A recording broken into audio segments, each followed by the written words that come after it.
Sun shining down this Thursday morning. Live shot from Century Plaza Hotel and Spa. And with all of the sunshine, if you're planning a road trip, how do you get the most out of your gas mileage? Josh Smythe from BCAA, our automotive expert, joining us. Nice to see you. Thank you. First things first, I mean, you got the trunk open. If we're trying to save some money on gas, we got to pay attention to the weight in the car itself. Absolutely, absolutely. We want to remove anything that we don't need. Excessive weight requires excessive fuel. Every little bit counts. We've loaded up for winter time. It's no longer winter. We can remove things we don't need.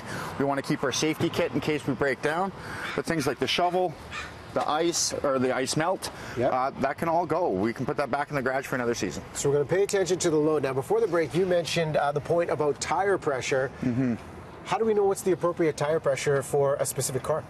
Well, every tire pressure for each car changes depending on the model. So ranging from 28 pounds to 35 pounds, the best way to know for sure is to check your tire placard or your owner's manual. Okay, when you say tired placard, France, if you come back here, traditionally the tired placard inside of the driver's side, not the passenger, but on the other side. That's correct. It would be on the driver's side door frame. Okay, and how often should we be checking the tire pressure?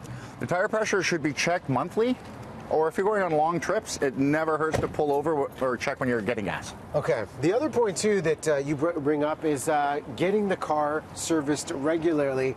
Under the hood, what are some things we're looking for? Well, we want to make sure the oil level's correct. Lubrication makes things move smoother. If you don't have proper lubrication, you have extra friction. That energy is being wasted to the friction. And some people might think, hey, if I'm avoiding going to that regular checkup, I'm saving money. But in the long run, are we losing out? In the long run, we're definitely losing out.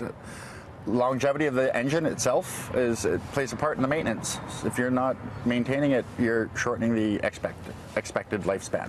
What about some of the ways that we actually drive out there? Aggressive acceleration, weaving on the roads, does that impact gas mileage? Absolutely. When you accelerate, you're using more fuel.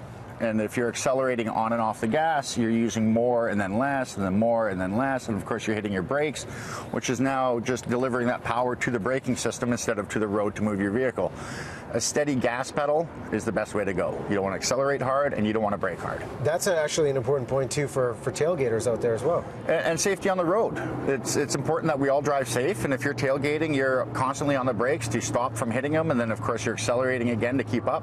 Just keep a safe distance, steady gas pedal pressure, and be on your way safely. And how we start the car itself, warm start versus cold start, big difference for gas mileage? Oh, absolutely. A cold engine takes way more fuel to start the engine correctly. A warm engine uses less fuel.